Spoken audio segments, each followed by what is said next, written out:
Sejarah runtuhnya perusahaan Nokia di Finlandia. 1. Profil perusahaan. Nokia adalah perusahaan yang dibangun untuk tujuan pabrik atau industri seluler. Kita selidiki. Kata Nokia berasal dari nama sebuah komunitas yang tinggal di Sungai Emakoski di negara Finlandia Selatan. Sejarah Nokia ditemukan oleh Fredrik Idestam untuk perusahaan mesin penggilingan bubur kayu pada tahun 1865. Kemudian dikembangkan menjadi mesin bubur kayu dan pembuat kertas pada tahun 1920 dan merupakan pabrik pembuat kertas terkemuka di Eropa. Tahun 1950-an Chief Executive Officer (CEO) Björn Westerlund meramalkan, masa depan pertumbuhan beberapa sektor ini, bubur kayu dan kertas akan terbatas dan sebagai gantinya dibangun sebuah divisi elektronik di pabrik kabel Helsinki. Di sini udah mulai menjurus ke seluler. Selama 15 tahun Nokia Elektronik mengalami masa percobaan dari beragam kesalahan. Akan tetapi, dari semua kesalahan dan percobaan itu, secara bertahap justru terbangun keterampilan substansial dari sekumpulan ahli yang berbakat. Tahun 1970-an Nokia dan pabrik pembuat televisi Salora bergabung untuk mengembangkan telepon genggam telepon seluler. Dan tahun 1980-an seluruh Salora terintegrasi menjadi Nokia. Pada saat yang sama Nokia memperoleh operasi jaringan telepon dari perusahaan telekomunikasi pemerintah Televa. Namun, tidak semua usaha yang dilakukan Nokia menjadi produsen telepon seluler terkemuka di dunia berjalan sukses.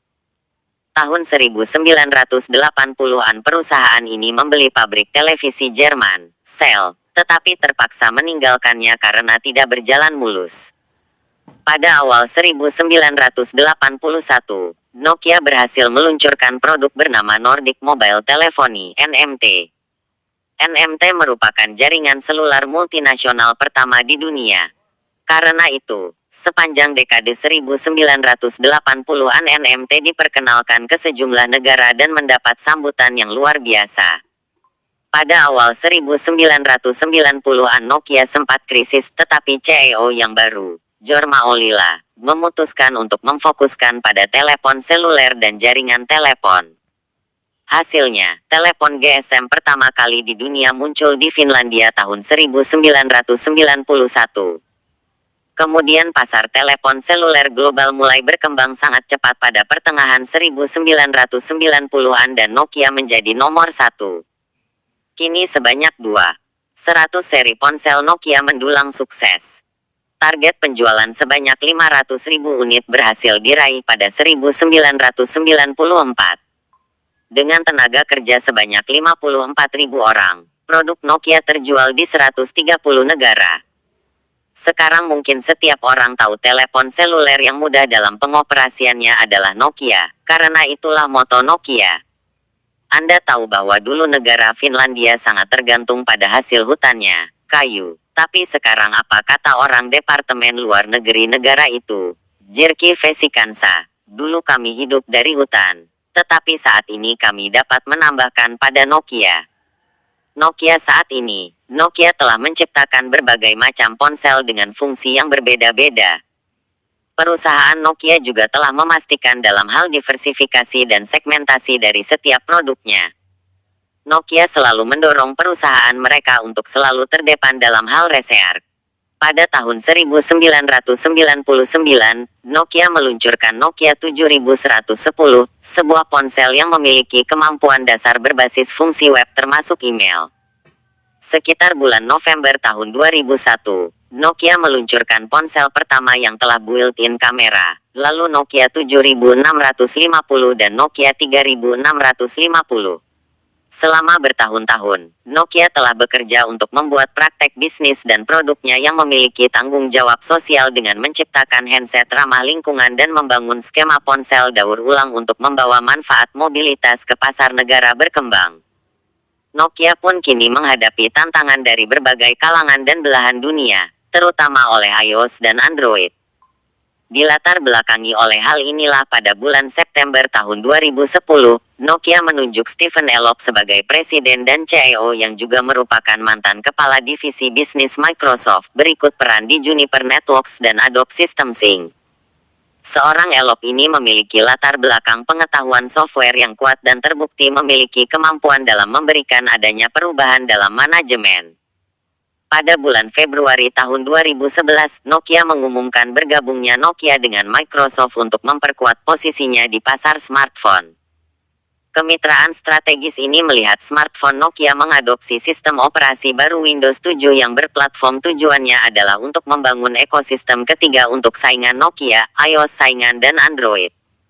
Dengan bergabungnya Nokia dan Microsoft, Nokia meluncurkan smartphone Nokia yang pertama yang menggunakan Windows Phone, yaitu Nokia Lumia 800 dan Nokia Lumia 710 pada bulan Oktober tahun 2011 lalu. 2. Pendahuluan. Nokia adalah perusahaan asal Finlandia yang sempat menjadi perusahaan telekomunikasi terbesar di Finlandia dan dunia. Pada tahun 1865, Fredrik Idesta mendirikan perusahaan penggilingan kayu yang bernama Nokia. Kata Nokia sendiri diambil dari nama sebuah komunitas yang tinggal di Finlandia Selatan. Kemudian pada sekitar tahun 1950, Nokia mulai membangun divisi elektronik karena Nokia memandang bahwa industri elektronik menjanjikan masa depan yang cerah. Pendirian divisi ini adalah awal mula terjunnya Nokia ke dalam industri telekomunikasi. Walaupun pada awalnya Nokia bukanlah perusahaan telekomunikasi, Nokia berhasil menghasilkan produk-produk telekomunikasi yang dapat diterima oleh pasar, mulai dari produk telepon genggam sampai perangkat telekomunikasi lainnya seperti HLR, MSC, BSC, RNC dan lain-lain.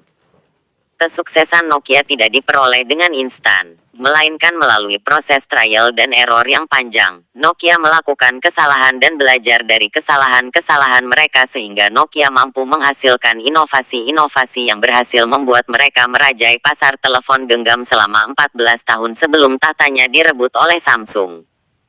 Dalam pada era kejayaannya, Nokia banyak mengeluarkan produk telepon genggam dengan model-model yang baru dalam waktu yang tidak terlalu jauh dan langsung diserap dengan baik oleh pasar.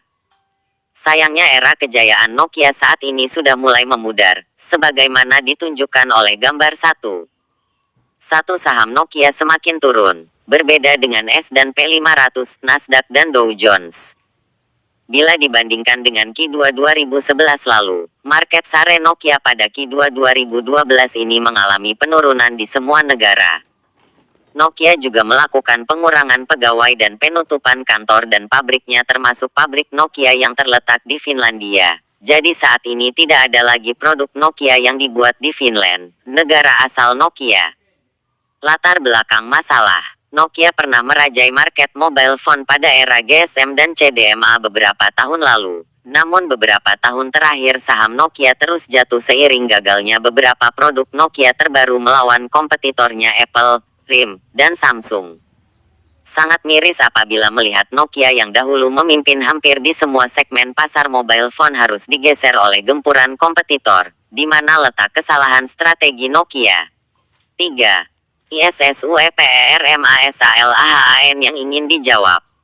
Apakah penyebab perusahaan besar seperti Nokia dapat mengalami kesulitan besar seperti ini? 5 faktor eksternal dan 5 faktor internal.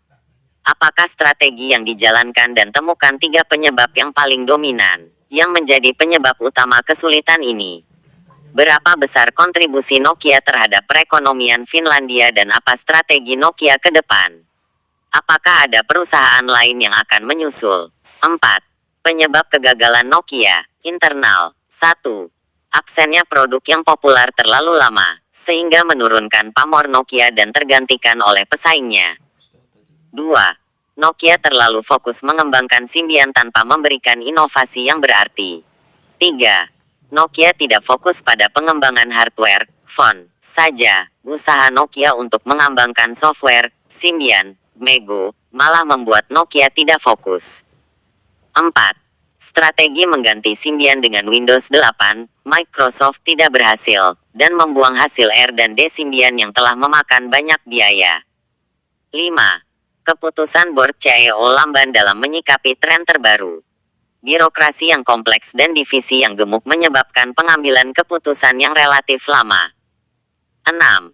Selain vendor ponsel, Nokia juga merupakan vendor penyedia jaringan infrastruktur. Lewat SN Nokia Siemens Network, kadangkala ponsel yang dihasilkan mengikuti produk teknologi yang diciptakannya, namun kurang mengakomodasi dari produk teknologi vendor jaringan infrastruktur yang berbeda.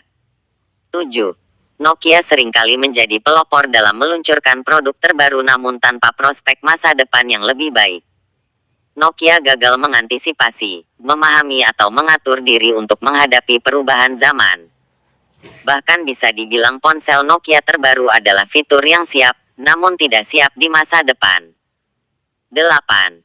Salah satu produknya yakni Lumia 900 yang merupakan smartphone berbasis Windows Phone 7 tidak diberi opsi upgrade ke Windows Phone 8, di mana ada perbedaan arsitektur yang sangat mendasar antara Windows Phone 7 dan Windows Phone 8. Eksternal. 1. iPhone dan Android smartphone, Samsung, HTC, LG, Dell, dan RIM berhasil mengambil market. 2. Ketidakunikan Nokia dibanding mobile phone kompetitor.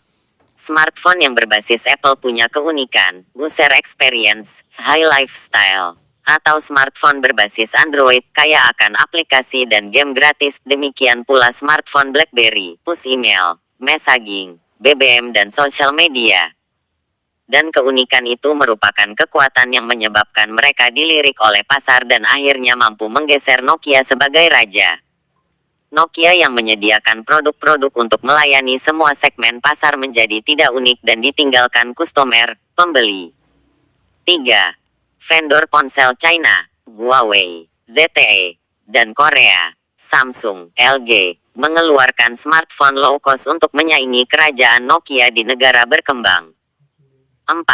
Smartphone ekosistem. Banyaknya application developer di iPhone dan Android, sehingga user dapat mengkustomize aplikasi sesuai kebutuhan. Hal ini tidak ada di Nokia Symbian, Windows 8. Office Store. Kini Nokia Store tidak mampu menarik para developer untuk menciptakan aplikasi dan game terbaiknya di sana. 5. Transisi customer dari mobile phone ke smartphone sangat cepat. 6. Persaingan bebas membuat semua perusahaan termasuk Nokia harus bersaing ketat dengan perusahaan lain. Yang tercepat, termurah dan terbaiklah yang akan menang. 7. Telat melakukan antisipasi menghadapi gempuran vendor ponsel China dalam penyediaan low-cost dual SIM card phone. Nokia merilis sejumlah ponsel dual SIM card murah seperti Nokia X101, C201 atau ASA 200 dengan harga terjangkau, namun hal TSB dilakukan ketika penetrasi market dual SIM card sudah saturasi, dan image ponsel China dengan dual SIM card bahkan dengan fitur lain, misalnya TV, sudah mengakar kuat di benak konsumen. 8. Tidak adanya kolaboratif innovation yang kuat di Nokia. Meskipun akhirnya menggandeng Microsoft, tidak seperti Samsung yang sedari awal sadar ia tak akan mampu melawan kompetensi software Apple. Karena itu ia segera melakukan kolaborasi dengan software Android milik Google. 5. Strategi yang dijalankan sebelumnya. 1. Fokus pada pengembangan Symbian. 2. Berkolaborasi dengan Microsoft namun telat, karena iPhone dan Android telah menguasai pasar. 3. Inovasi di smartphone gadget vendor lain sangat tinggi, sedangkan Nokia tidak banyak perubahan. Di Q1 per 2012 menjadi kuartal pertama Samsung mengalahkan Nokia dalam total jumlah pengiriman ponsel, namun Samsung sudah menyalip Nokia dalam volume penjualan dan profitabilitas sejak tahun 2010. Strategi baru Nokia. 1. Perampingan divisi. Nokia menghapus divisi penjualan. 2. Memutuskan untuk fokus pada customer. 3. Meningkatkan transparansi dan memotong kos. 4. Nokia Lumina, berkolaborasi dengan Microsoft. 5. Connecting another billion, merambah market baru, Nokia. 6. Melayangkan gugatan penyalahgunaan hak paten atas produk pesaing. 7. Perusahaan lain yang akan menyusul. Kinerja perusahaan lain. Berdasarkan nilai saham Research in Motion, RIM, dan mungkin HTC sepertinya mengalami hal serupa, sedangkan Apple Inc. sedang berjaya. 8. Data pendukung analisis dan sumber data. A. Data penjualan Nokia kuartal pertama tahun 2012 menurun 26%. Data penjualan Nokia, Financial Position. Total Q1 cashban lebih dari 700 euro milion dan penjualan smartphone dan mobile phone secara keseluruhan anjlok. B. Mapping penjualan Nokia mengikuti, hampir sama dengan vendor serupa yang gagal beberapa tahun lalu. Selected Player Performance. C. Nokia Market Share going down. Nokia Market Share menurun di semua negara. D. Delphi Survey. Delphi Survey merupakan interaktif forecasting method peramalan metode interaktif, yang bergantung pada sebuah panel tenaga ahli di bidangnya. Reuters meminta pendapat dari 30 ahli analisa keuangan. Lumia 900 mendapat pasar yang baik, tetapi belum tentu menyelamatkan Nokia dari krisis keuangan. E. Litigasi paten. Nokia melayangkan gugatan penyalahgunaan hak paten atas produk pesaing yang dirasa menjiplak teknologi Nokia, berupa desain panel, dual function antena, power management dan radio multimode radio. Nokia menggugat HTC, RIM dan ViewSonic, vendor Android untuk pelanggaran 45 paten di AS dan Jerman. 9. Analisa posisi Nokia dalam vendor ponsel dunia. Matrix IV, IV Matrix. Skor bobot untuk matriks IV bernilai 1,6 ini mengindikasikan posisi internal perusahaan Nokia sangat lemah. Matrix EVA Matrix. Skor bobot untuk matriks EVA bernilai 2,0 mengindikasikan organisasi belum berhasil memanfaatkan peluang eksternal yang ada dan belum berhasil menghadapi ancaman eksternal. Itulah sejarah runtuhnya perusahaan Nokia. Semoga video ini bermanfaat untuk kita semua. Terima kasih. See you.